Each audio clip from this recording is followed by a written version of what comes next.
If you want to make a limitation of purchasing products from your store, then in this video I will show the exact tutorial how you can do it. For this I installed this app, Ninja Order Limits Quantity, the checkout validator. From the Shopify app store, you can also download it. After installing the app, go here, create validation, then create a cart validation. Give a title, limit purchase 10 products at a time from the store. Then add a new rule, select the condition, number of products include quantity of each product.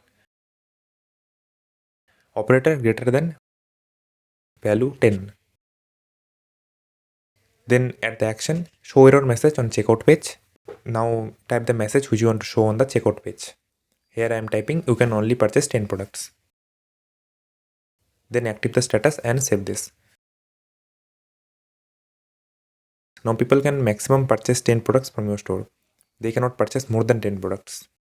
So let's check it on the online store. If I add more than 10 products in the cart, then you can see the error message. But if I select less than 10 products in the cart, then you can see there is no error message. So in this way you can do it very easily. So if you like the video, then don't forget to hit the like and subscribe. And if you have any doubt in your mind, then please let me know in the comment section. And that's all today guys. I will see you in the next one. Bye.